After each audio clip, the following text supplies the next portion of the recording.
Hello, and welcome to the very first step in your journey toward building your American dream kitchen. I'm your guide, and over the course of this series, we're going to walk through every single stage of this exciting process together, from the first spark of an idea to the final, gleaming polish on your new faucet. Think about it for a moment. The kitchen. It's so much more than just a room with appliances. It's the heart of the home. It's where the aroma of freshly brewed coffee signals the start of a new day.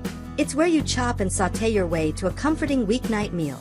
It's where homework gets done on the counter, where friends gather with a glass of wine, and where memories are baked, stirred, and simmered into the very walls of your house. Your dream kitchen isn't just about having the latest gadgets or the most expensive countertops. It's about creating a space that perfectly fits your life. A space that works for you, inspires you, and welcomes you home. But before you get lost in a sea of paint swatches and cabinet samples, before you even think about a budget or a contractor, we have to do the most important work of all.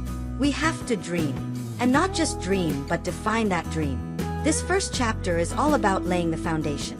It's about asking the right questions to create a clear vision, a blueprint for a kitchen that is uniquely and beautifully yours.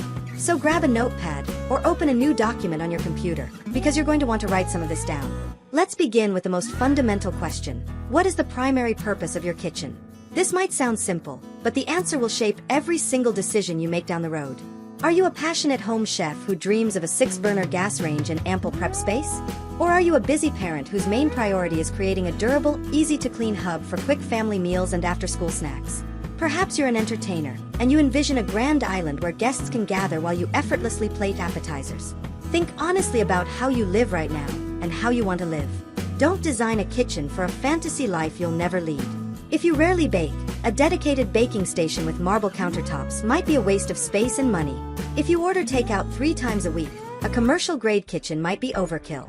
Be realistic, and be true to yourself. Let's break this down further with what I call a lifestyle audit. I want you to answer these questions as thoroughly as you can. First, who uses the kitchen, and how? Is it just you and a partner? Do you have small children who need a safe place to play while you cook? Are teenagers constantly raiding the refrigerator? Do you have elderly family members who might need accessible design features? The flow and layout of your kitchen should accommodate everyone who will be in it. A wide walkway might be more important than an extra set of cabinets if you often have 2 people cooking at once.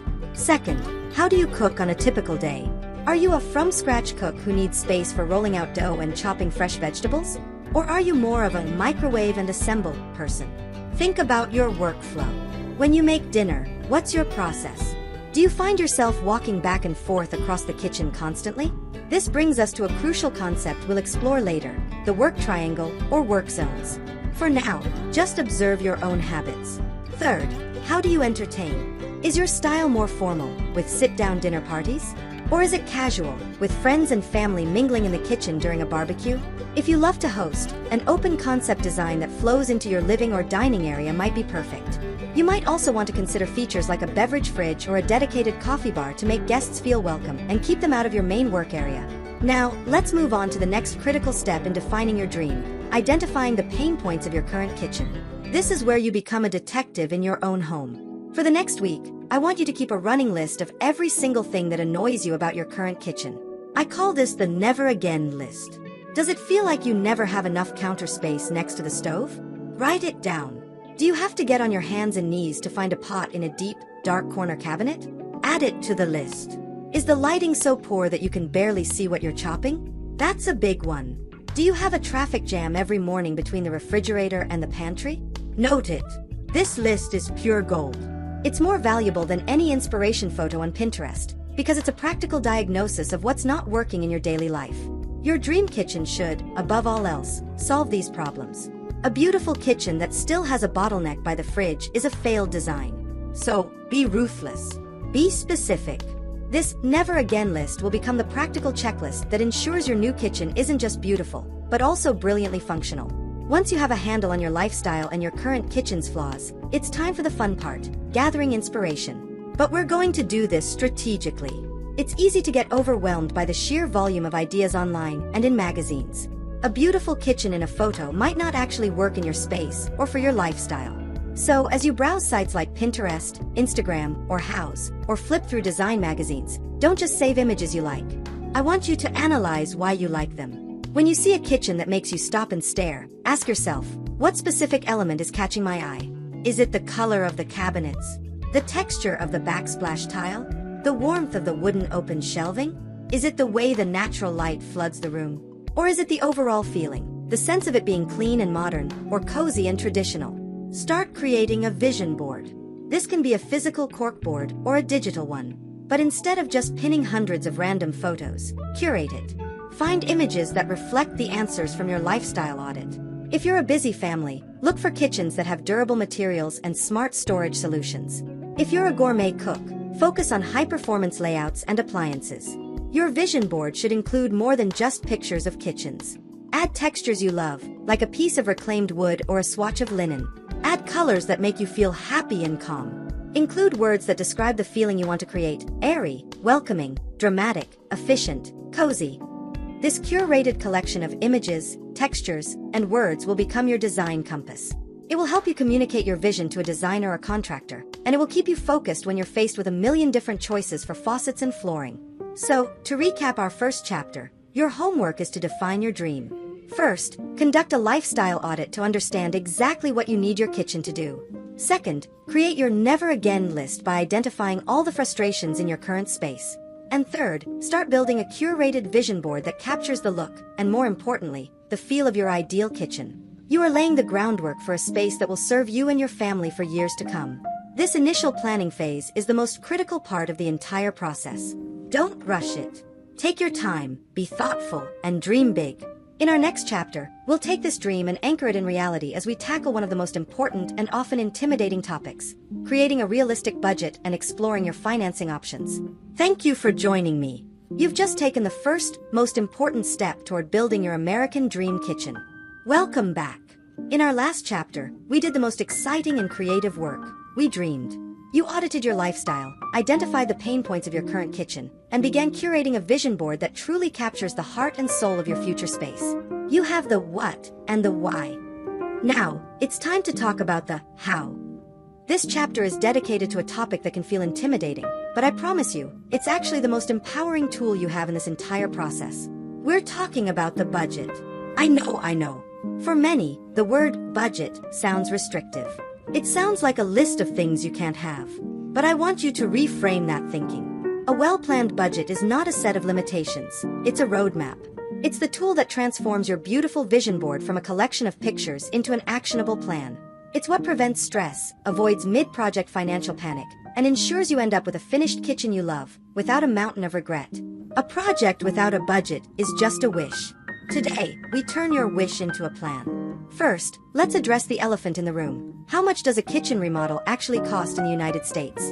The honest answer is, it varies wildly. A minor refresh might cost a few $1,000s, while a major, high-end remodel in an expensive city could easily soar into six figures. However, we can look at averages to get a realistic starting point.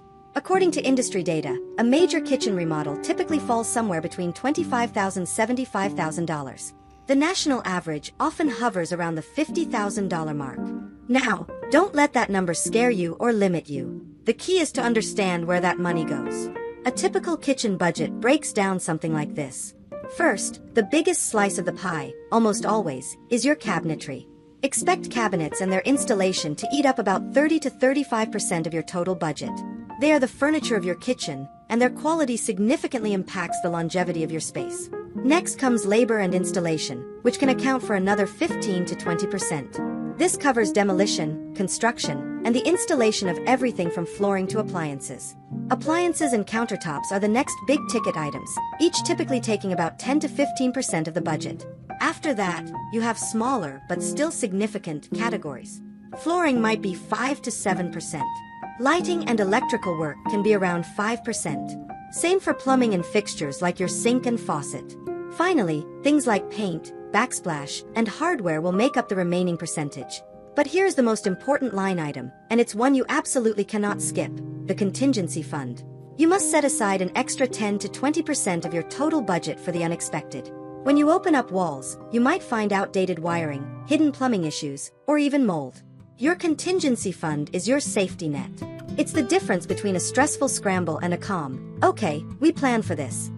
Trust me, you will be glad you have it. Now that you have a rough idea of how costs are distributed, let's get personal. How do you determine the right budget for you? This involves answering two critical questions. First, how long do you plan to live in this home? If this is your forever home, your decisions might be based purely on personal enjoyment. You might be willing to invest more in custom features that you'll love for the next 20 years. However, if you plan to sell in the next 5 to 7 years, you should be thinking about return on investment, or ROI. Kitchen remodels consistently offer one of the best ROIs in home improvement. You can often recoup 60 to 80% of your investment at resale. But be careful not to over-improve for your neighborhood. If you install a $100,000 kitchen in a neighborhood of $300,000 homes, you likely won't see that money back. Take a look at comparable homes in your area to gauge what level of finish is standard. The second question is about your personal finances. How will you pay for this? You have several options, and it's wise to speak with a financial advisor to see which is best for your situation. The most straightforward method is paying with cash from your savings. This is ideal as it involves no debt or interest payments. Many homeowners use the equity they've built in their home. A home equity line of credit, or HELOC, works like a credit card, giving you a revolving line of credit you can draw from as needed. This is flexible for a project where costs can fluctuate. Another option is a home equity loan, where you receive a lump sum upfront and pay it back in fixed installments. Some people opt for a cash-out refinance, where you take out a new, larger mortgage on your home and receive the difference in cash. There are also personal loans and in-store financing options, though these often come with higher interest rates. The right path depends entirely on your financial health and comfort level with debt. Okay, so you have a number in mind. Now, how do you make your dream fit within that number? This is where strategic thinking comes in. It's time to decide where to save and where to splurge. Let's start with where you should invest for maximum impact and longevity. These are the splurge items. First, the layout. Getting the functional flow of your kitchen right is priceless. Don't cut corners on the design phase. This is the foundation of your kitchen, and it's the hardest and most expensive thing to change later. Second, splurge on good quality cabinetry. I don't mean the most expensive finish or the trendiest style. I mean good construction. Look for plywood boxes instead of particle board, solid wood drawer boxes with dovetail joints, and quality hardware with soft close features. These are the workhorses of your kitchen, and you want them to last. Third, don't skimp on your main sink faucet. This is one of the most used items in your entire house. A cheap, flimsy faucet will leak, break, and cause endless frustration. Investing in a quality brand here is always a wise choice. Now, where can you save? There are many areas where you can get a high-end look without the high-end price tag. First, appliances. You don't necessarily need the professional-grade, $6,000 range. Today's mid-range appliances are incredibly reliable, efficient, and stylish. Shop around for holiday sales or look for floor models to get great deals. Next, the backsplash. This is a place to have fun and save money. There is a universe of beautiful, affordable ceramic and porcelain tile. And because it's a relatively small area, it's also a fantastic project to DIY if you're feeling handy, which saves a bundle on labor. Hardware, the knobs and pulls on your cabinets, is another great place to save. It's like the jewelry of the kitchen. You can find beautiful, stylish options online for a fraction of the cost of designer brands. Plus, it's incredibly easy to swap out down the road if you want to change up the look. Finally, lighting fixtures. The most important part of your lighting plan is the placement and layering of light, ambient, task, and accent, not the price of the individual fixtures. You can find stunning and affordable pendants and sconces that deliver the same effect as ones costing 10 times as much. So let's bring it all together. By now, you should understand the general cost of a remodel, have a framework for setting your personal budget, know the common financing options to explore, and have a strategy for where to invest and where to save. Your task now is to sit down, look at your finances, and come up with a realistic number. This number is your guide. It will help you make clear, confident decisions every step of the way. With your vision from Chapter 1 and your financial plan from this chapter, you now have the two essential pillars of your project in place. You have the dream, and you have the roadmap to make it a reality. In our next chapter, we'll dive back into the creative side. We'll explore the most popular kitchen styles, from cozy modern farmhouse to sleek contemporary, to help you find the perfect aesthetic that matches your vision and your home. Hello and welcome back. In our first chapter, we built the foundation of your dream. In the second, we created a solid financial plan to make it possible. You have your vision, and you have your budget. Now, we get to dive back into the really fun, creative part of the process, defining your kitchen's personality. We're going to talk about style. Style is the common thread that weaves all your choices together, from the cabinet doors and countertops to the light fixtures and hardware, into one cohesive, beautiful story. It's what makes a kitchen feel calm and serene, or bold and dramatic, or warm and welcoming. But let's be honest, the world of interior design can be filled with confusing labels. What exactly is transitional? What's the difference between modern and contemporary? It's easy to feel like you need a design degree just to understand the options. So let me start by saying this. The goal here is not to force your dream into a rigid, predefined box. The goal is to find a language, a set of guiding principles, that helps you describe what you love. Remember that vision board you created in Chapter 1? It's time to pull it out, because it is your single most important tool for this chapter. It holds all the clues to the style that is authentically you. Let's explore some of the most popular kitchen styles you'll find in American homes today. As I describe them, look at your vision board and see which elements resonate with you. First up, we have traditional. Think classic, elegant, and timeless. A traditional kitchen is often filled with details and a touch of formality. The key element here is cabinetry with ornamentation, like raised panels, decorative crown molding, or even furniture-like features such as corbels and carved legs on an island. The color palette often leans toward warm, creamy whites, rich wood tones like cherry or walnut, and natural stone countertops like granite or marble. The hardware is typically detailed and substantial, perhaps in a brushed nickel or oil-rubbed bronze finish. A traditional kitchen feels grand, established, and gracefully enduring. On the complete opposite end of the spectrum is the modern kitchen. The mantra of modern design is, less is more. It's all about clean lines, simple forms, and a complete lack of ornamentation. The star of a modern kitchen is the flat panel, or slab-style, cabinet door. This creates a smooth, seamless look. You'll see a strong emphasis on horizontal lines, and hardware is often minimal. Think sleek, simple bar pulls, or completely integrated and hidden for a handle-less look. The color palette is often neutral, with white, gray, or black, sometimes punctuated by a single, bold splash of color. Materials are often man-made, like quartz, laminate, and stainless steel. A modern kitchen feels uncluttered, efficient, and sophisticated. Now, let's talk about perhaps the most popular style of the last decade, modern farmhouse. This style strikes a beautiful balance between rustic charm and clean, contemporary sensibilities. It feels welcoming, cozy, and lived in, but without the clutter of a more traditional country kitchen. The quintessential element is the shaker-style cabinet door, known for its simple, clean frame. Other hallmarks include a large, apron-front sink, open shelving made of natural wood, and classic subway tile backsplashes. The color palette is typically light and airy, lots of white and light gray, grounded by natural wood tones and often accented with matte black hardware and fixtures. A modern farmhouse kitchen feels like a warm, inviting hug. What if you find yourself liking elements from both traditional and modern designs? Then you, my friend, are likely drawn to the transitional style. This is the ultimate blend, taking the warmth and elegance of traditional design and pairing it with the clean profiles of modern style. It's a happy medium that is both timeless and fresh. Shaker cabinets are, once again, a perfect fit here. The color palette is often soft and serene, focusing on neutrals like gray, beige, and off-white. A transitional kitchen avoids the ornate details of a true traditional space and the stark minimalism of a modern one. It's a comfortable, flexible, and enduring style that pleases almost everyone, making it a very popular and safe choice. Finally, for those who love a more urban, edgy aesthetic, there is the industrial style. Inspired by old factories and urban lofts, this look celebrates raw, utilitarian materials. Think exposed brick walls, visible ductwork, and concrete floors or countertops. Stainless steel is a major player, not just in appliances but on surfaces as well. You'll often find a mix of wood and metal, like open shelving made from reclaimed wood and black iron pipes. Lighting often consists of metal pendants with exposed bulbs. An industrial kitchen has a hard-working, no-fuss character that is both rugged and stylish. So after hearing those descriptions, you might be thinking, well, I like the cabinets from the farmhouse style, but the clean countertops of a modern kitchen. That's perfectly normal. Very few people fit neatly into one single style. The magic happens when you learn how to mix and match thoughtfully.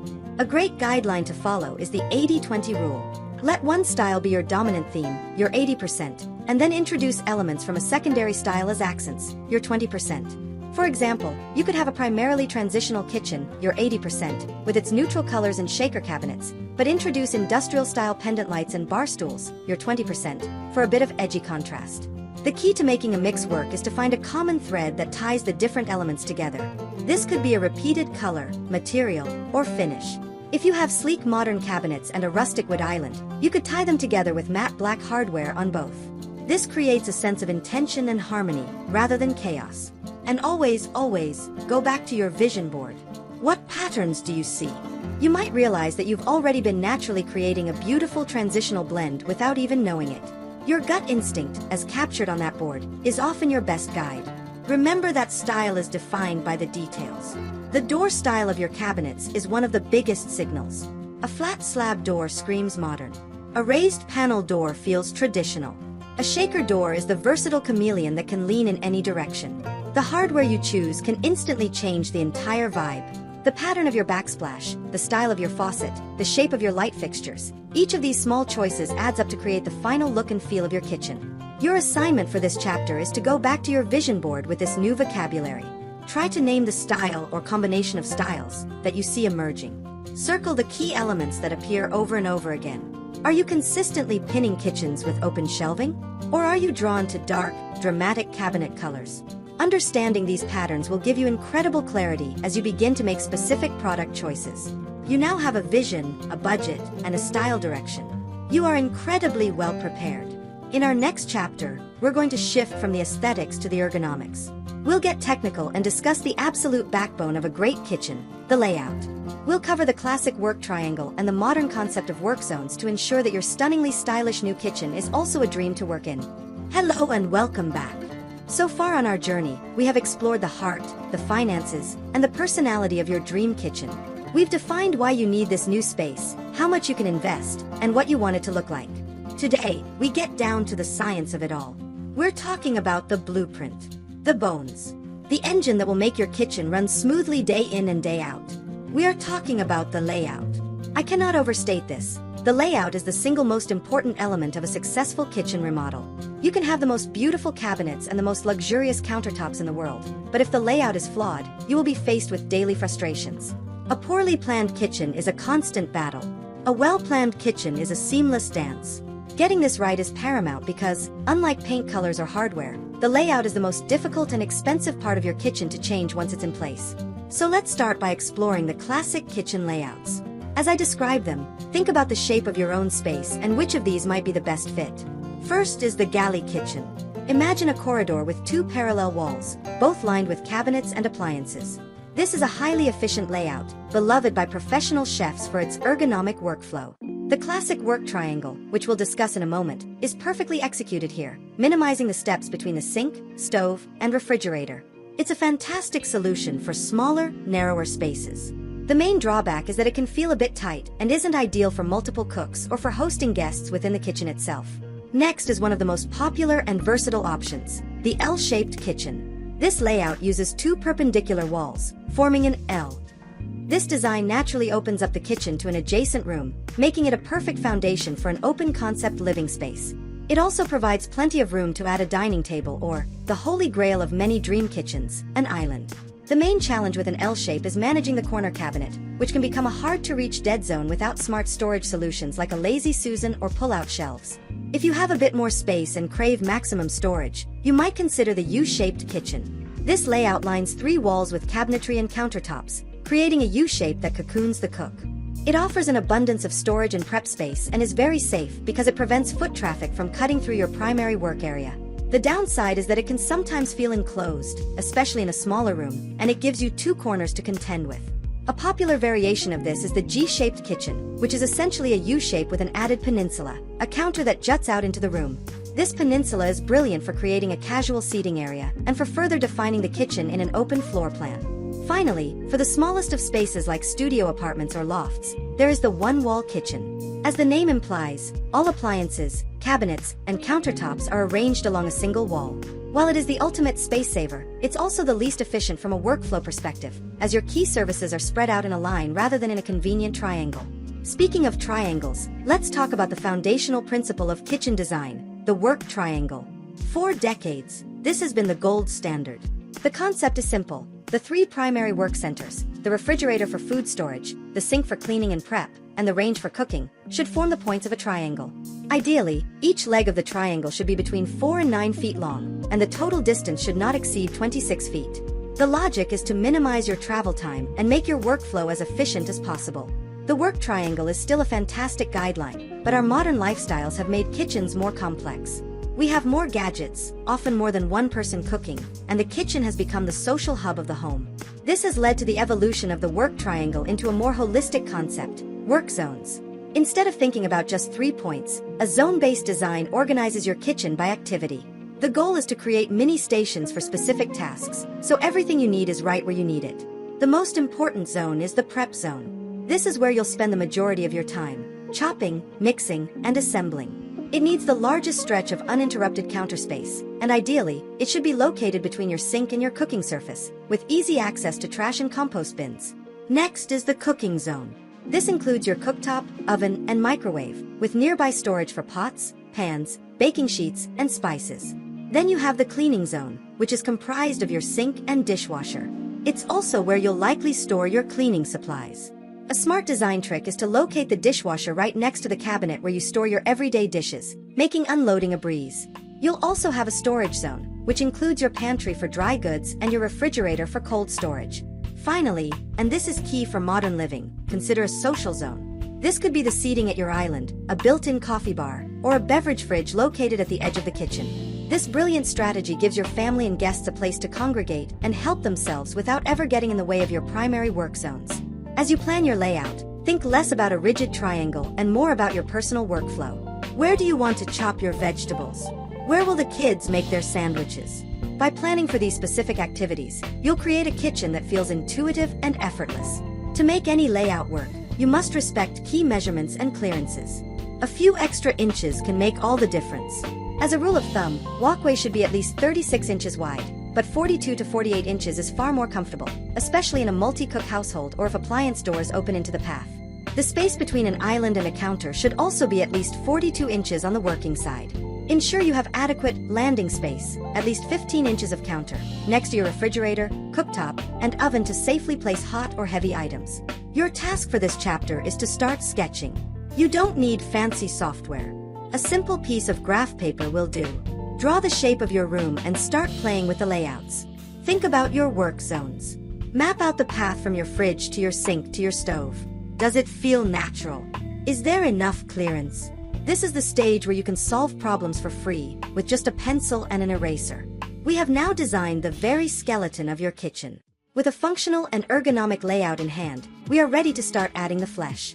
In our next chapter, we will take a deep dive into what is often the biggest single investment in your kitchen, the cabinetry. We'll explore everything from door styles and materials to the critical differences between stock, semi-custom, and custom options. Hello and welcome back. In our journey so far, we have laid all the critical groundwork. We have a heartfelt vision, a realistic budget, a defined personal style, and a highly functional layout. We have designed the skeleton of your dream kitchen. Today, we start giving it its form and substance. We are going to talk about the single most impactful element of your kitchen's design and budget, your cabinets. Think about it. When you walk into a kitchen, what's the first thing you see? It's the cabinetry. It takes up the most visual real estate and sets the entire tone for the space.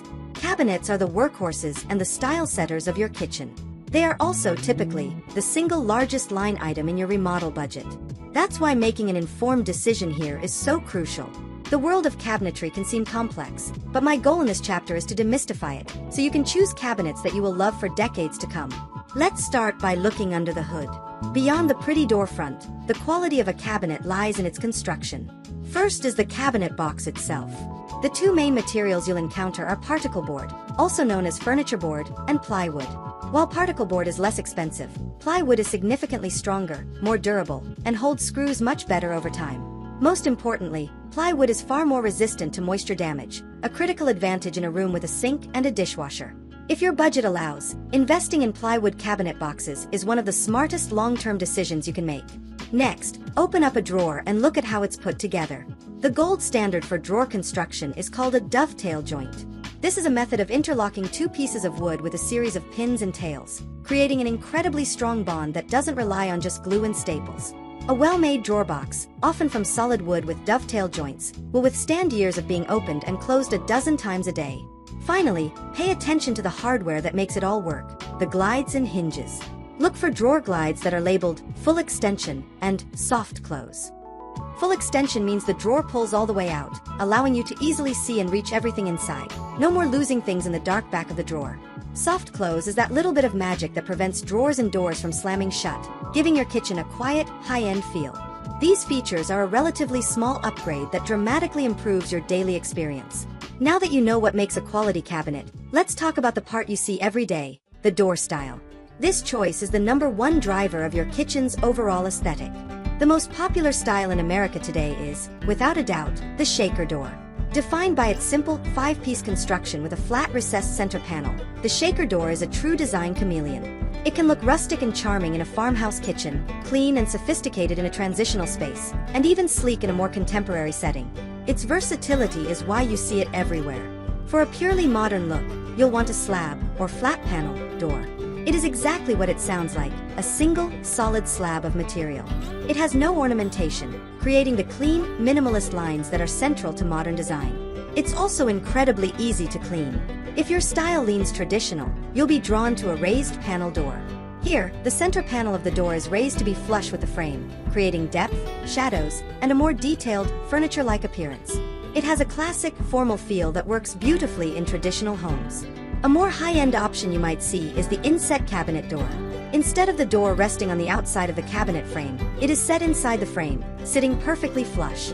This requires incredible precision to build and install, giving it a beautiful, handcrafted look that speaks of quality craftsmanship. The materials you choose for these doors are just as important. Solid wood is a timeless choice, with woods like maple, cherry, and oak each offering their own unique grain and color.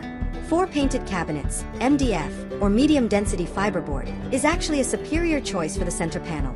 Because it's a stable, engineered wood product, it won't expand and contract with changes in humidity like solid wood can, which means you won't get those hairline cracks in the paint at the joints. Finally, we need to talk about the 3 tiers of cabinetry, which will have the biggest impact on your budget: stock, semi-custom, and custom. Stock cabinets are your most budget-friendly option. They are mass-produced in standard sizes, typically in 3-inch increments, and are ready to buy off the shelf at big-box home improvement stores. The pros are the low cost and immediate availability. The cons are a limited selection of styles and finishes, and often, lower quality construction using particle board. Because they only come in standard sizes, you may have to use filler strips to close up any gaps. The happy middle ground for most people is semi-custom cabinets. These cabinets are built to order from a large catalog of styles, materials, and finishes. While they start with standard sizes, you have the ability to make modifications, like changing the depth or width, to better fit your space. You get far more design options and significantly better construction quality than stock cabinets. The trade-off is a longer lead time, usually 4 to 8 weeks, and a higher price point. At the top of the pyramid are custom cabinets. These are built from scratch by a local cabinet maker or a specialized company, tailored to your exact specifications. If you can dream it, they can build it. You have complete control over the size, shape, style, material, and finish. This is the perfect solution for uniquely shaped rooms or for homeowners who want a one-of-a-kind kitchen. As you would expect, custom cabinets offer the highest level of quality and craftsmanship, but they also come with the highest price tag and the longest lead time. You are now armed with the knowledge to walk into a kitchen showroom and ask the right questions. You can ask if the boxes are plywood, if the drawers are dovetailed, and if the hardware is soft close. You can confidently discuss the differences between a shaker door and a slab door. You understand the trade-offs between stock, semi-custom, and custom. With our layout planned and our beautiful, durable cabinets chosen, it's time to crown them with the perfect work surface. In our next chapter, we will dive into the exciting world of countertops. We'll explore the countertop wars, granite versus quartz, the timeless beauty of marble, the warmth of butcher block, and much more, helping you choose the best surface for your style, budget, and lifestyle. Hello and welcome back. In our last chapter, we chose the beautiful and sturdy cabinets that form the body of our kitchen. Today, we're going to crown that cabinetry with its most functional and visible accessory, the countertop. This is the surface where all the action happens. It's where you'll roll out cookie dough, chop vegetables, rest heavy grocery bags, and serve buffet-style dinners. It needs to be a durable workhorse, but it's also one of the most significant design statements you'll make in the entire room. The world of countertops is vast, with a perfect option for every style, budget, and lifestyle. Your job is to find the one that's the perfect match for you. So, let's dive into the most popular materials and settle some of the biggest debates in kitchen design. We have to start with the main event, the heavyweight championship bout of the countertop world, granite versus quartz. You'll hear these two names more than any others, and for good reason. First, let's talk about granite. Granite is a 100% natural stone, quarried directly from the earth in giant slabs. Because of this, every single piece of granite is completely unique. Its patterns, veins, and colors were formed by nature over millions of years. This is its greatest appeal. If you choose granite, you are guaranteed to have a countertop that no one else in the world has. It's also incredibly durable and highly resistant to heat. You can take a hot pot right off the stove and place it on granite without worry. The main consideration with granite is that it's a porous stone, which means it can absorb liquids and potentially stain if not properly cared for. To prevent this, granite needs to be sealed upon installation and then resealed periodically, usually about once a year. Now, let's look at its biggest competitor, quartz. It's important to know that quartz countertops are not solid slabs of natural stone. They are an engineered product, made from about 93% crushed natural quartz stone that is mixed with polymer resins and pigments. This engineering is what gives quartz its superpowers. Because of the resins, quartz is non-porous. It never needs to be sealed, and it's highly resistant to staining and scratching. It's also antimicrobial, as there are no tiny pores for bacteria to hide in. The manufacturing process also means the colors and patterns are consistent and predictable. If you fall in love with a sample in the showroom, you know exactly what your counter will look like. The primary drawback: it's not as heat resistant as granite. A very hot pan can damage the resins and cause permanent discoloration. So, the choice between them really comes down to a personal preference. Do you prefer the one-of-a-kind, natural beauty of granite, and are you okay with a little annual maintenance? Or do you prefer the bulletproof, maintenance-free consistency of quartz? Of course, the stone options don't end there. If you're dreaming of a truly luxurious, classic kitchen, you've probably been swooning over marble. There is no denying its beauty. With its bright white background and soft, delicate veining, marble is the definition of timeless elegance. It's also naturally cool to the touch, which is why bakers have prized it for centuries for rolling out dough. But that beauty comes with a price, and I don't just mean financially. Marble is a very soft, porous stone.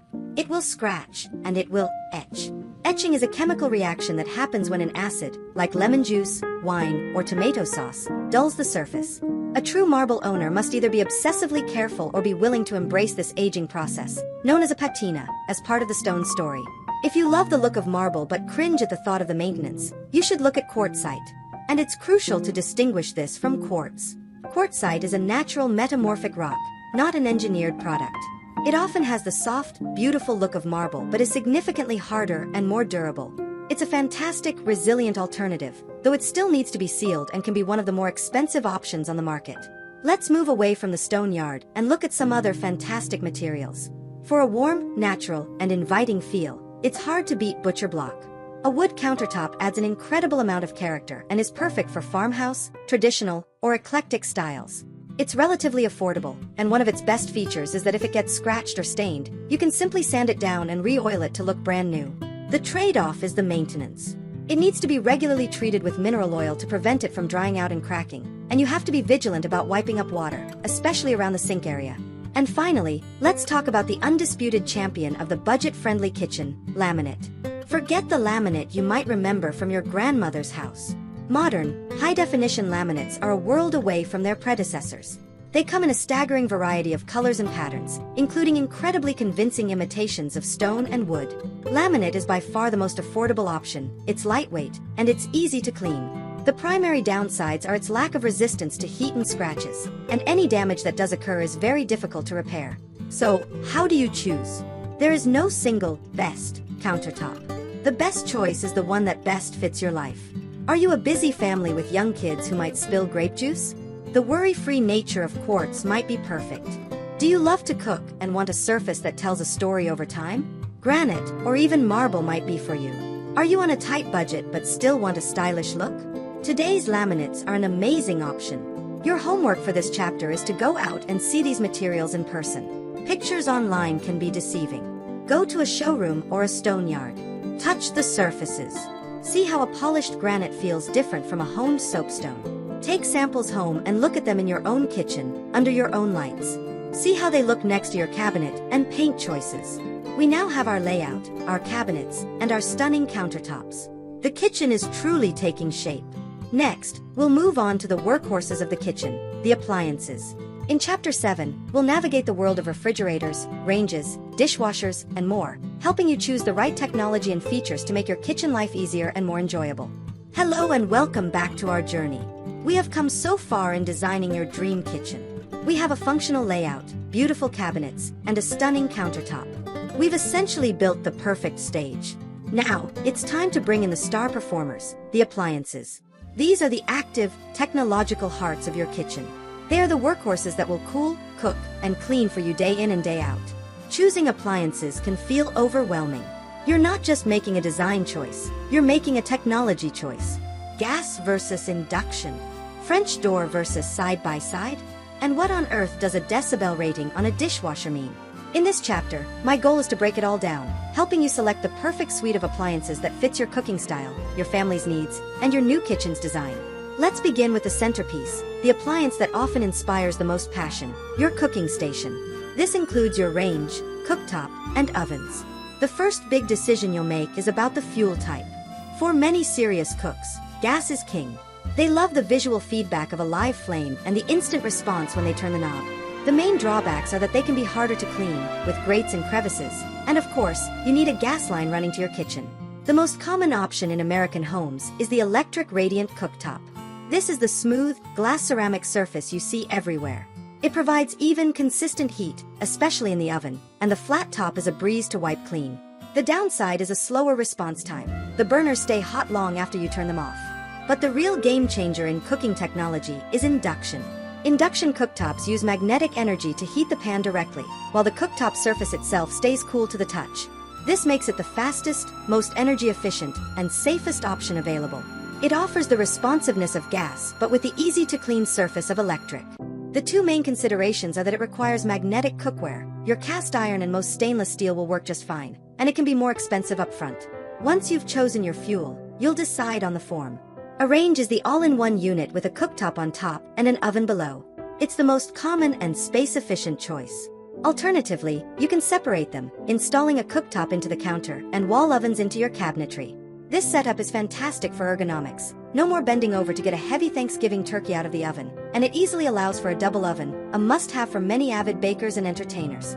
Next, let's move to the hub of the kitchen, the appliance you'll open more than any other, the refrigerator. The most popular style today is the French door model, with 2 doors for the refrigerator on top and a pull-out freezer drawer on the bottom. People love the wide, uninterrupted shelf space that can easily fit a large pizza box or a party platter. Another key decision is its depth. A standard depth refrigerator will stick out about 6 to 8 inches past your countertops. It offers the most storage capacity for the price. However, for a high-end, seamless look, many people are now choosing a counter-depth model. As the name implies, the box of the fridge is designed to sit nearly flush with your 24-inch deep counters, creating a much more integrated, built-in look. The trade-off is that you sacrifice some interior storage space, and they typically cost more. Finally, we come to the unsung heroes of the kitchen, the appliances that work in the background to make your life easier and your kitchen more pleasant. Let's talk about the dishwasher. Beyond getting your dishes clean, the single most important feature to consider today, especially in an open-concept home, is the noise level. This is measured in decibels, abbreviated as dBA. A dishwasher with a rating in the 60s is loud enough to interrupt a conversation. One in the 50s is noticeable. But a dishwasher rated at 45 dBA or lower is considered whisper quiet. You'll barely know it's running. Trust me, investing in a quiet dishwasher is a choice you will thank yourself for every single day. Other features to look for are a third rack for silverware, which is a brilliant organizational tool, and a stainless steel tub, which is more durable and better at drying than plastic. And please, do not forget about ventilation. A range hood is not just a decorative element above your stove. Its job is to capture grease, steam, heat, and cooking odors, protecting your new cabinets from damage and keeping your home's air clean. The most important factor is choosing a hood that is ducted to the outside of your house. This is far more effective than a recirculating hood, which simply filters the air and pushes it back into the kitchen. The power of a hood is measured in CFM, or cubic feet per minute. You'll need a more powerful hood for a high-output professional-style gas range than you would for a standard electric cooktop. Your assignment for this chapter is to think about how you truly live and cook. Before you even set foot in a store, make a list of your must-have features. Go online and read reviews from trusted sources. But then, go to a store and interact with them. Open the refrigerator doors. Pull out the dishwasher racks. Feel the weight of the oven door. These are tools you'll be using every single day, and choosing the right ones will elevate your kitchen from a beautiful space to a truly functional dream. With all our major appliances selected, the kitchen is almost fully equipped. Now, it's time to add the finishing touches that pull the whole look together. In our next chapter, we'll focus on the surfaces underfoot and behind the counter, flooring and backsplashes. We'll explore how to choose materials that are both durable for a hard working room and beautiful enough to complete your design story. Hello and welcome back. At this point in our process, the heavy lifting of decision-making is largely done. You have a brilliant layout, gorgeous cabinets, durable countertops, and a suite of high-performing appliances. The main structure and machinery of your dream kitchen are in place. Now, it's time to tie it all together with the finishing touches that complete the picture. In this chapter, we're focusing on two critical surfaces, the one under your feet and the one on the wall behind your counter. We're talking about flooring and backsplashes. These two elements have a huge impact on the final look and feel of your kitchen. Flooring is the visual foundation that connects everything, and it needs to be incredibly resilient. The backsplash, on the other hand, is your chance to inject a major dose of personality and style. It's the art of the kitchen. Let's start from the ground up with flooring. Kitchen flooring takes more abuse than the flooring in any other room in your house. It has to endure constant foot traffic, dropped utensils, spills of every kind, and it should be comfortable enough to stand on while you cook or do dishes. A timeless and popular choice is hardwood. There's no denying its warmth and beauty. If you already have hardwood in the adjoining rooms, continuing it into the kitchen creates a seamless, cohesive flow that can make your entire living space feel larger. Hardwood is also softer and warmer underfoot than tile. The major consideration is its vulnerability to water. A major leak from a dishwasher or refrigerator can be catastrophic. It can also scratch and dent, though the good news is that it can be sanded and refinished to look brand new. Many people opt for engineered hardwood in the kitchen, as its layered construction makes it a bit more stable and resistant to changes in humidity. If durability is your absolute top priority, then you should be looking at tile. Both ceramic and porcelain tile are champions of resilience. They are waterproof, scratch-proof, stain-proof, and incredibly easy to clean. The design possibilities are nearly endless, with a vast range of colors, sizes, and patterns, including tiles that mimic the look of wood or natural stone so realistically it's hard to tell the difference. The main downsides. Tile is hard and cold underfoot, which can be tiring if you spend a lot of time standing. And while the tile itself is easy to clean, the grout lines can trap dirt and require more effort to keep pristine.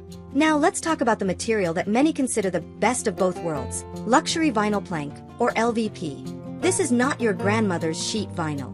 Modern LVP is a high-tech, multi-layered product that is 100% waterproof, highly resistant to scratches and dents, and much softer and warmer underfoot than tile. It's more forgiving when you drop a glass, and its realistic wood grain textures and stone looks are truly impressive. It's affordable, easy to install, and its durability makes it a fantastic, worry-free choice for a busy kitchen. Once your floor is chosen, we can move to the most expressive element of your kitchen design, the backsplash. This is the area of wall between your countertop and your upper cabinets. Since it's a relatively small space, it's the perfect place to have some fun and add a personal touch, without breaking the budget. The most common and versatile option is, once again, tile. The undisputed king of backsplashes is the classic subway tile. It's affordable, timeless, and can be adapted to any style. You can lay it in a traditional offset brick pattern, or for a more modern look, you can stack them in a clean grid or arrange them in a dynamic herringbone pattern. Of course, you're not limited to rectangles. Tiles in other shapes, like hexagons, arabesques, or circles, can add beautiful pattern and movement. For a more luxurious feel, you can use natural stone tile, like marble or travertine. This brings a sense of organic texture and high-end elegance to the wall. But remember that, just like stone countertops, these materials are porous and will need to be sealed to protect them from stains. If you want to make your kitchen feel a bit brighter and more glamorous, consider glass tile. Glass reflects light beautifully, which can help illuminate your work surfaces and make the whole room feel more spacious. It comes in a huge spectrum of colors and has a sleek, modern feel. Finally, for a truly dramatic high-end statement, you can opt for a full-height slab backsplash. This involves extending your countertop material, whether it's quartz, granite, or marble, all the way up the wall. The result is a bold, seamless look with absolutely no grout lines to clean. It's a stunning choice, but it is also one of the most expensive backsplash options. A quick word on grout: don't treat it as an afterthought. The color of your grout can dramatically change the look of your tile. A grout that matches your tile color will create a subtle, uniform look. A contrasting grout color, like dark gray with white subway tile, will make each individual tile pop, emphasizing the pattern you've chosen. Your task for this chapter is to gather samples. Bring flooring and backsplash options into your home. See how they look next to the samples of your cabinet and countertop. How do they look in the morning light? How do they look in the evening? The way these materials interact is key to a cohesive and beautiful final result. Our kitchen is now beautifully dressed, from floor to ceiling. But a beautiful room is nothing without the right ambience. In our next chapter, we'll focus on the crucial element that brings it all to life: lighting. We'll shine a light on creating a layered lighting plan, from functional task lighting to the perfect statement pendant for your island. Hello and welcome back. We have designed a truly stunning kitchen. The layout is perfect, the cabinets are beautiful, the countertops are elegant, and all the surfaces are chosen. But a masterpiece is lost if it's sitting in the dark. The final, invisible element that will bring all of your hard work and careful choices to life is lighting. Great kitchen lighting is so much more than a single, bright fixture in the middle of the ceiling. In fact, that's one of the biggest design mistakes you can make. A single overhead light casts shadows on your work surfaces exactly where you need to see the most. A truly functional and beautiful kitchen uses multiple layers of light that work together to illuminate the space, set the mood, and make your daily tasks easier and safer. Think of it like this: your lighting plan is the secret ingredient that makes the entire recipe come together. In this chapter, we'll demystify kitchen lighting by breaking it down into 3 essential layers: ambient, task, and accent. Let's start with the first layer: ambient lighting. This is your general, overall illumination. Its job is to fill the room with a comfortable, even glow so you can move around safely and easily. This is the foundational layer of light that replaces natural daylight in the evening. The most common and effective way to achieve this is with a grid of recessed lights, often called can lights or pot lights, installed in your ceiling. A good plan will space them evenly to avoid any dark spots. This ambient layer should always, without exception, be installed on a dimmer switch. This is non-negotiable. A dimmer gives you the power to take your kitchen from bright and energetic for cooking and cleaning, down to a soft, warm glow for a quiet dinner or relaxing with a glass of wine. Now for the most important functional layer: task lighting. This is the light that will make you fall in love with your kitchen all over again. Task lighting is bright, focused light aimed directly at your primary work surfaces: the countertops where you're chopping, the sink where you're washing, and the stove where you're cooking. Its purpose is to eliminate shadows and give you a clear, bright view of the task at hand. The undisputed champion of kitchen task lighting is under-cabinet lighting. This is not a luxury, it is a necessity for a well-designed kitchen. Installing LED strips or pucks underneath your upper cabinets floods your countertops with brilliant, shadow-free light. It will completely transform your experience of working in the kitchen. Other forms of task lighting include a pendant light hanging directly over the sink, or carefully aimed recessed lights that are positioned to shine along the edge of the countertop. The third and final layer is accent lighting. This is the fun part. This is the sparkle, the jewelry of your lighting plan. The job of accent lighting is to draw the eye, highlight architectural features, and add a touch of drama and personality. The most popular example of accent lighting is a set of beautiful, statement pendant lights hanging over your kitchen island or peninsula. These are often the first thing people notice, and they are a perfect opportunity to reinforce your kitchen style. Other examples of accent lighting include placing small lights inside glass front cabinets to showcase your favorite dishes, or using a small, elegant lamp on a counter to create a cozy corner. The magic happens when you layer these 3 types of light together and control each layer independently. You'll have one switch for your ambient recessed lights, another for your task-oriented under-cabinet lights, and a third for your decorative accent pendants. This gives you complete control to craft the perfect atmosphere for any occasion. Before you go shopping for fixtures, let's talk briefly about the light bulb itself. The standard today is LED. LEDs are incredibly energy efficient, they last for years, and they produce very little heat, making them perfect for under-cabinet applications. The most important technical choice you'll make is the color temperature, which is measured in units called kelvins. This determines whether the light appears warm and yellowish, or cool and bluish. For a kitchen, you'll generally want to stay between 2700 and 4000 kelvins. A warm white light, around 2700 to 3000 K, gives off a cozy, yellowish glow similar to a traditional incandescent bulb. This is great for creating a welcoming, homey atmosphere. A slightly cooler neutral white, around 3500 to 4000 K, is a bright, crisp light that mimics natural daylight. This is excellent for task areas where you want to see colors accurately. The most important rule is consistency. Choose one color temperature and stick with it for all the light sources in your kitchen. Mixing warm and cool lights in the same room can look jarring and unprofessional. Your task for this chapter is to go back to your kitchen layout plan. On a separate sheet of paper, sketch out your lighting. Draw circles for your recessed lights, lines for your under-cabinet lights, and stars for your pendants. Think about where you need to see and where you want to create a mood. A well-thought-out lighting plan is just as important as your cabinet layout. Our kitchen is now perfectly designed and beautifully illuminated. In our next chapter, we'll focus on the final details that are like the jewelry of the kitchen: the sinks, faucets, and cabinet hardware. These small choices have a huge impact, and we'll explore how to pick the perfect finishing touches. Hello and welcome back. Over the last 9 chapters, we have designed your kitchen from the studs out. We've perfected the layout, chosen the major materials, and crafted a beautiful lighting plan. The big picture is complete. Now, it's time to zoom in on the details. In this chapter, we're focusing on the high-touch elements that you will interact with every single day: your sink, your faucet, and your cabinet hardware. I like to call these items the jewelry of the kitchen. They are the finishing touches that can elevate the entire design, adding sparkle, style, and critical functionality. While they may seem like small decisions compared to cabinets and countertops, their quality and feel have a huge impact on your daily experience. Let's make sure we get them right. First, let's talk about the unsung workstation of the kitchen: the sink. Far more than just a place to wash dishes, your sink is a primary prep zone. The right material and configuration can make your kitchen life so much easier. The most popular material, by far, is stainless steel. It's durable, sanitary, resistant to heat, and relatively affordable. It also coordinates seamlessly with stainless steel appliances. When shopping, look for a lower gauge number. An 18 or 16 gauge sink will be thicker, quieter, and more resistant to denting than a 22 gauge sink. Another fantastic option is a composite granite sink. These are made from crushed stone mixed with a durable resin. They are incredibly tough, resisting scratches, chips, and heat.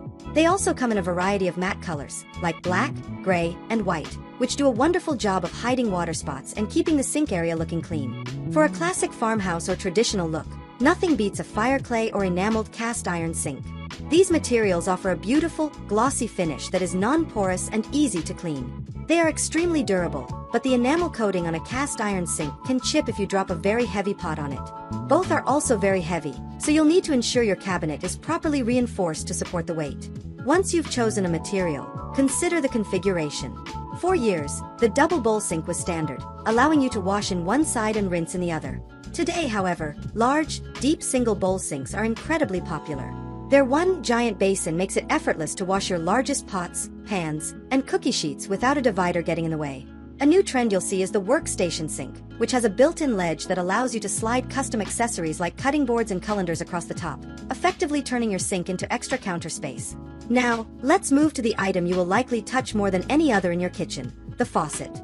This is not the place to save money by buying a low-quality product. A well-made faucet will be a joy to use for years, while a cheap one will be a constant source of frustration. The most popular style is the high arc or gooseneck faucet, which gives you plenty of room to fit large pots underneath. You'll also choose between a pull-down style, where the spray head pulls straight down from the spout, and a pull-out style, where the entire wand pulls out toward you. Most people find the pull-down design to be more ergonomic and easier to use. When you're shopping, look for faucets with solid brass construction and a ceramic disc valve, which is the modern standard for preventing drips. And consider the finish. While it should coordinate with your other metals, it doesn't have to be an exact match. Popular choices include classic polished chrome, fingerprint-hiding brushed nickel, modern matte black, and the warm, trendy look of brushed gold or champagne bronze. Finally, we arrive at the very last finishing touch: the cabinet hardware. Your knobs and pulls are the easiest and most affordable way to express your kitchen style. You can think of them as the earrings or cufflinks of your design. You'll choose between knobs, which have a single screw point, and pulls or handles, which have two. A classic approach is to use knobs on all your doors and pulls on all your drawers. Pulls are generally easier to grab, especially on heavy drawers full of pots and pans. For a more modern and streamlined look, many people are now choosing to use pulls on everything. Your hardware should directly reflect your kitchen style. A sleek, simple bar pull is perfect for a modern kitchen. Bin or cup pulls feel right at home in a farmhouse design. And ornate, detailed knobs belong in a traditional space. Most importantly, try to feel the hardware before you buy it. Is it comfortable in your hand? Does it have any sharp edges? Remember, you'll be grabbing these dozens of times a day. Your assignment for this chapter is to create a finishing board. Get a sample of your cabinet door, countertop, and backsplash. Then, bring home a few different hardware options and place them all together. This will allow you to see how the colors, textures, and finishes interact, ensuring you create a cohesive and beautiful final palette. Our dream kitchen is now designed, down to the very last handle. The vision is complete. But how do you take this perfect plan and turn it into a physical reality? In our next chapter, we'll tackle the critical question of how to get it all built, as we explore the pros and cons of taking the DIY route versus hiring a professional contractor. Hello and welcome back. We have officially reached a major turning point in our journey. Over the last 10 chapters, we have meticulously crafted the perfect plan for your American dream kitchen. The vision is clear, the materials are selected, and every detail, down to the last cabinet knob, is decided. The plan on paper is perfect. Now, we face the most practical question of all. Who is actually going to build it? This is where you choose your path.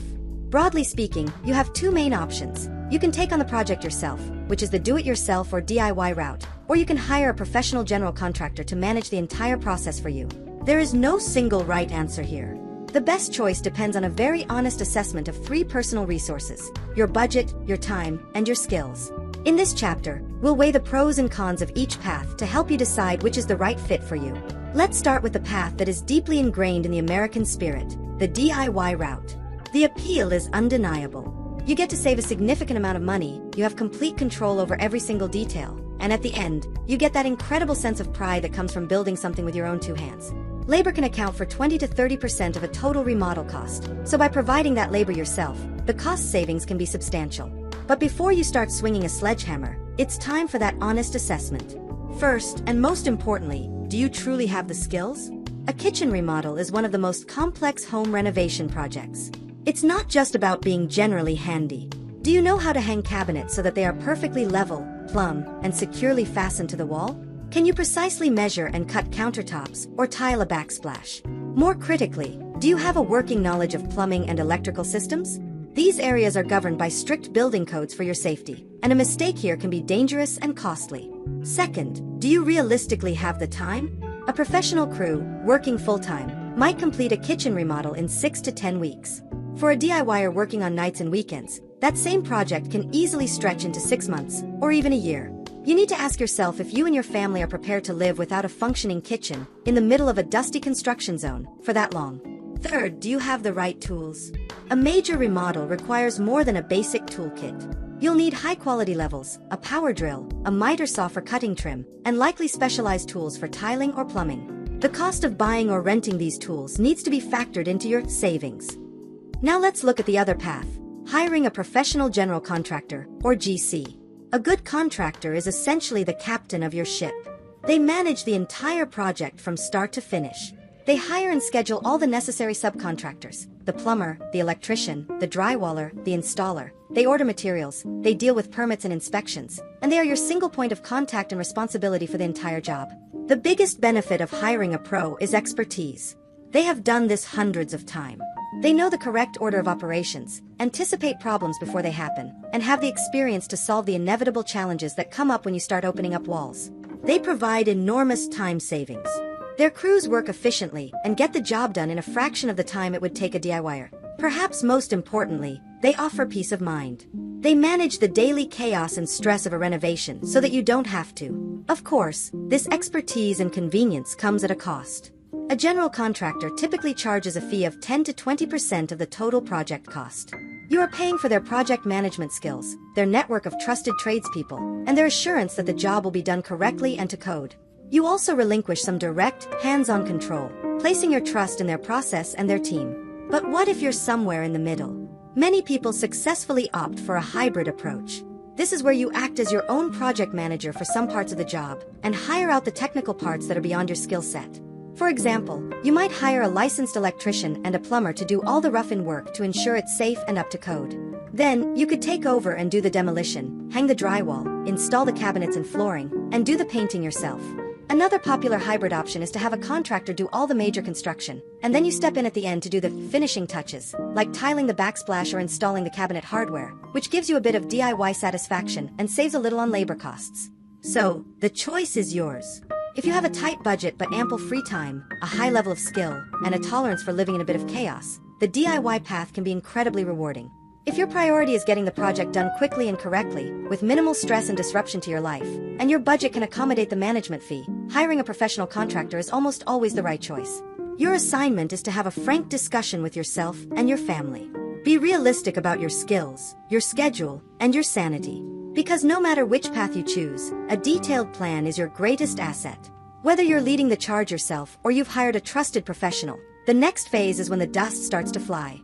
In our next chapter, we'll prepare you for the realities of the demolition and construction process, helping you navigate life in a construction zone and understand the exciting steps that will turn your design into your dream kitchen. Hello and welcome back. This is the chapter where the abstract becomes real. All our plans, samples, and sketches are about to leap off the page and into your home.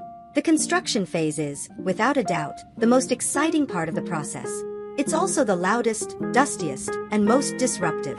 But with a little preparation, you can navigate the temporary chaos with your sanity intact. Think of this chapter as your survival guide for the build.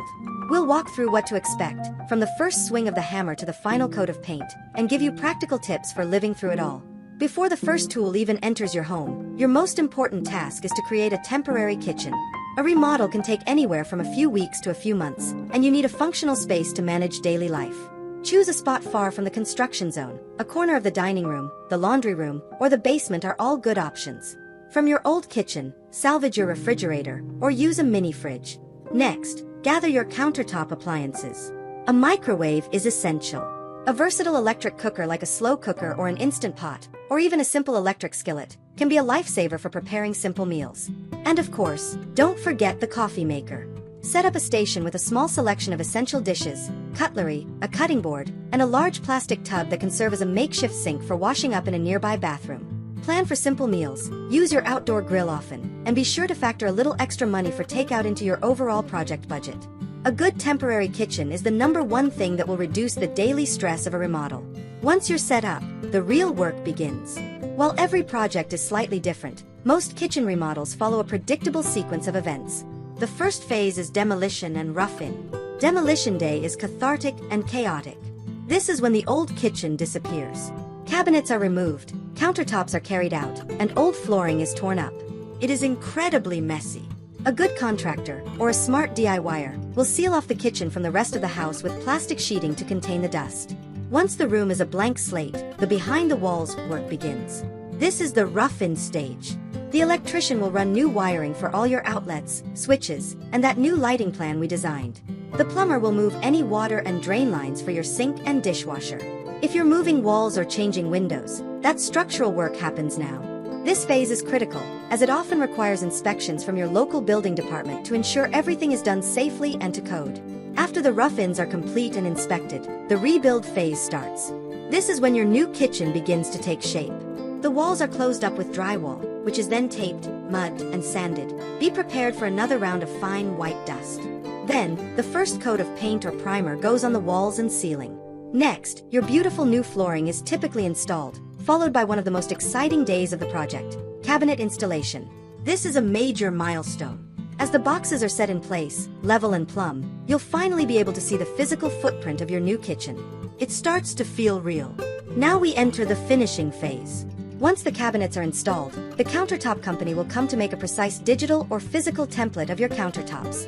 Then, they'll go back to their workshop to fabricate the slab. This can take a week or two. When they return to install the countertop, it's another transformative moment. With the countertops in place, the rest of the pieces can fall into line. Your appliances are delivered and installed. A plumber returns to perform the finish plumbing, which means installing your new sink and faucet and hooking up the dishwasher.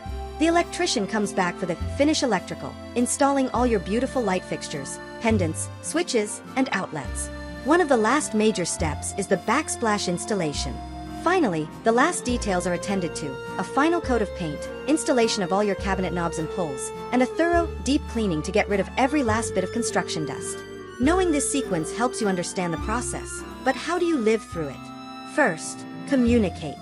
If you've hired a contractor, establish a regular check-in time to get updates and ask questions. Second, protect the rest of your home from the inevitable dust by covering furniture and laying down protective mats on floors in high-traffic areas. Most importantly, try to maintain a flexible mindset. Remember that contingency fund we talked about in Chapter 2? This is what it's for. There will be small surprises and minor delays. A material might be backordered, or an unexpected pipe might be discovered in a wall. This is a normal part of any renovation. Roll with it and trust the process. And finally, give yourself a break. Plan to get out of the house regularly to escape the noise and disruption. The dust and chaos are temporary, but your beautiful dream kitchen will be your reward for years to come. You're now fully prepared for the most hands-on part of the journey. In our next chapter, as your new kitchen nears completion, we'll look to the future. We'll explore the exciting world of the smart kitchen and the technology that can add a new layer of convenience and fun to your daily routines. Hello and welcome back. At this point in our journey, the dust is settling, and the beautiful kitchen you designed on paper is now a physical reality in your home. It's functional, it's stylish, and it's almost complete. As we approach the finish line, it's time to look at how we can make your new kitchen not just beautiful, but brilliant. In this chapter, we're diving into the exciting world of the smart kitchen. Now, when you hear the term smart kitchen, you might picture a futuristic, complicated space. But the reality is much more practical. A smart kitchen is simply one that uses technology to make your daily routines more convenient, efficient, and even a little more fun. You don't need every gadget on the market. The goal is to choose the technology that solves real-world problems for you. Let's explore some of the most popular and useful additions to the modern kitchen. The best and most affordable entry point into a smarter kitchen is with a voice assistant. A simple smart speaker or a smart display, powered by Amazon's Alexa, Google Assistant, or Apple Siri, can become the brain of your kitchen operation. Its true power lies in its hands-free convenience. Imagine you're handling raw chicken and you need to set a timer. Instead of washing your hands to touch a screen, you can simply say, "Hey Google, set a timer for 25 minutes. You can set multiple timers at once and give them names, like chicken timer and vegetable timer. This hands-free help extends to countless other kitchen tasks. You can add items to your shopping list the moment you run out, convert measurements without stopping what you're doing, and pull up recipes or play your favorite cooking playlist, all with just your voice. A simple smart speaker is perhaps the single most impactful piece of technology you can add to your kitchen. Next, let's talk about your major appliances. Today, many refrigerators, ovens, and dishwashers come with smart capabilities. A smart refrigerator might have a large touchscreen on the door that acts as a family hub for calendars and grocery lists. Some even have internal cameras so you can check if you're out of milk while you're standing in the aisle at the grocery store. Smart ovens are one of the more practical upgrades. They connect to your home's Wi-Fi, allowing you to preheat your oven from your phone on your way home from work.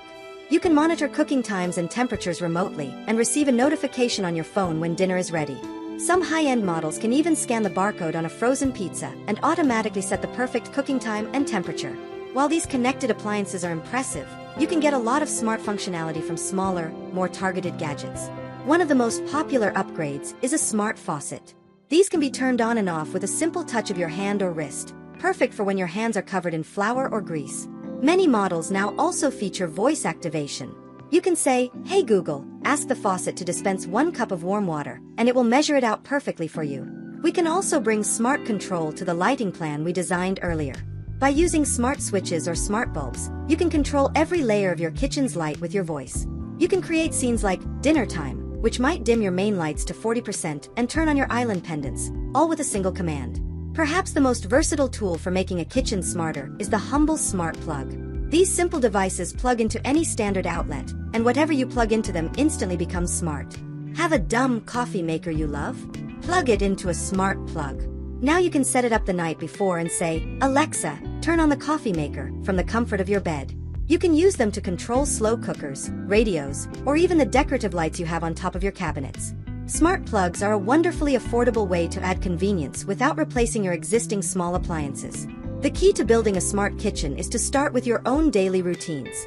You don't need to buy a full suite of connected appliances all at once. Think about your biggest kitchen annoyances. Is it setting timers with messy hands? Is it running out of an ingredient? Start by adding the piece of technology that solves that specific problem. A smart kitchen should feel helpful, not complicated. Your kitchen is now beautiful, functional, and equipped for the future. In our next chapter, we'll focus on how to keep it that way. We'll dive into the world of organization and storage solutions to ensure your new dream kitchen stays as tidy and efficient as the day it was finished. Hello and welcome back. At this stage, your dream kitchen is a tangible reality. The construction is complete, the appliances are humming, and the technology is at your command. The space is pristine, open, and full of promise. But as we all know, daily life can quickly turn a pristine space into a cluttered one. This chapter is all about ensuring that your beautiful new kitchen stays as functional and serene as it is on day one. We're talking about organization. Think of organization not as a chore you do after the fact, but as the final, critical step in the design process. A well-organized kitchen is a joy to work in. It's a space where you can find what you need when you need it, where your workflow is seamless, and where tidying up is effortless. The secret is simple. Everything you own needs a dedicated home. Clutter is just the result of items that haven't been assigned a place to live. Before you move a single pot or plate into your new kitchen, the first step is to ruthlessly declutter. Go through the items from your old kitchen and be honest. Do you really need 3 can openers? Are you ever going to use that novelty gadget you got as a gift 5 years ago? Get rid of duplicates, donate unused items, and throw out expired spices. The goal is to ensure you are only bringing useful, well-loved items into your brand new space. Once you've decluttered, it's time to assign everything a home. The most logical way to do this is to follow the work zones we established back in Chapter 4. Your storage plan should support your workflow.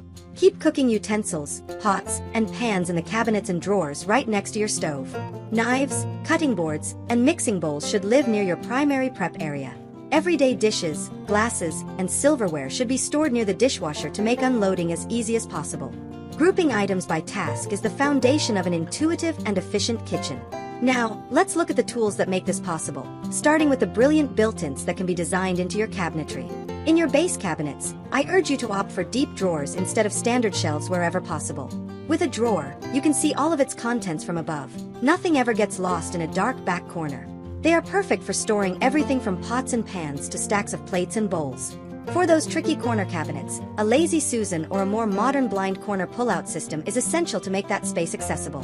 For storing flat items like baking sheets and cutting boards, ask for vertical tray dividers to be installed in a cabinet, allowing you to file them away neatly on their sides.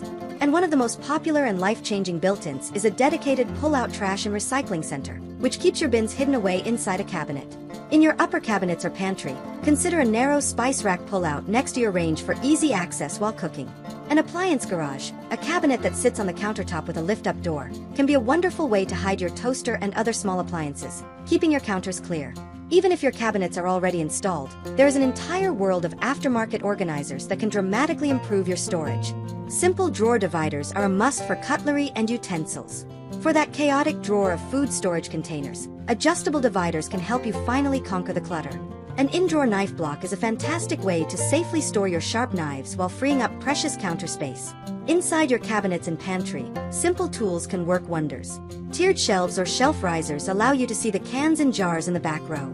A simple turntable, another type of Lazy Susan, is perfect for a collection of oils and vinegars.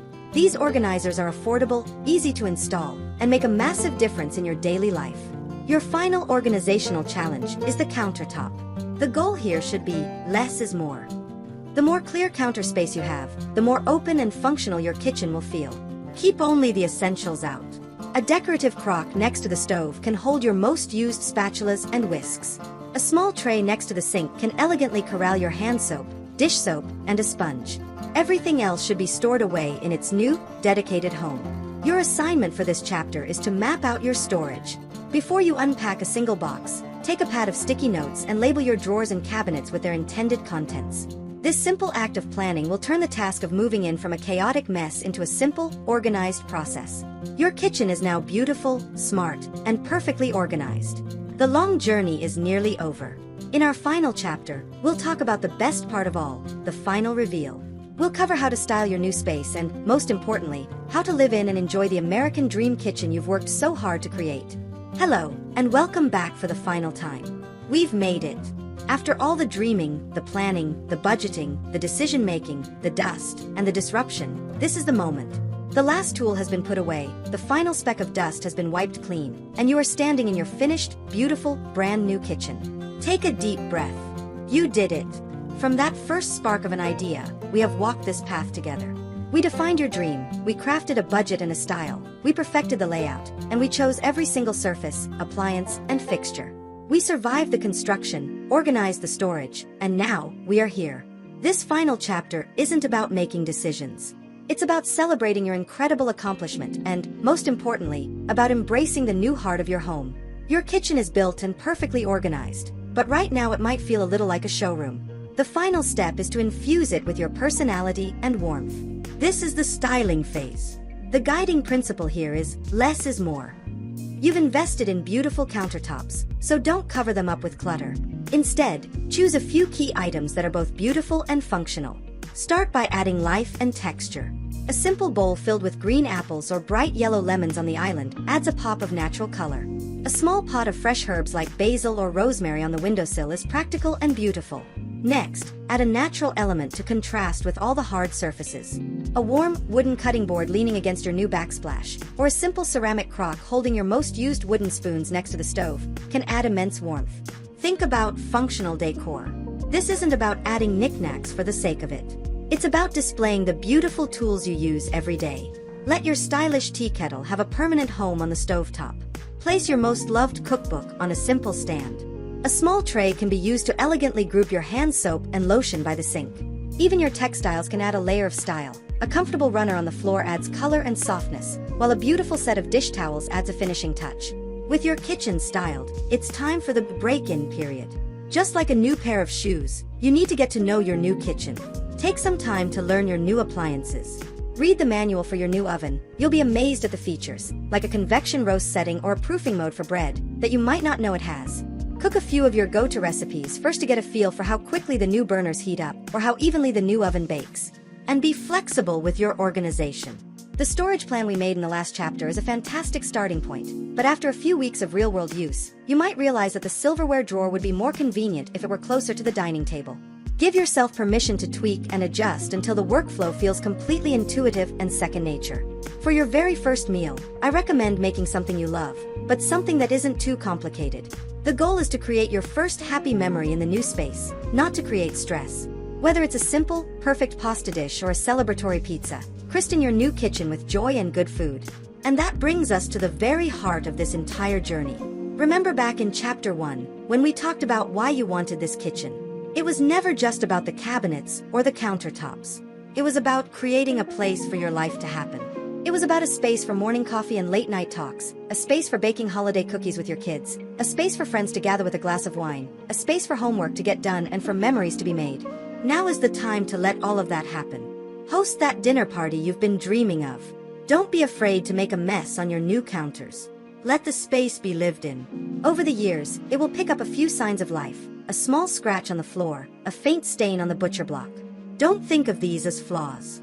Think of them as the evidence of a happy, well-loved home. They are the patina of your life, marking the story of your family. You have invested your time, your money, and your energy into creating something truly special. From the very first idea to this beautiful, finished room, you have been the visionary.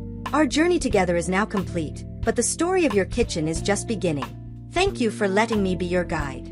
Now go and enjoy the heart of your home.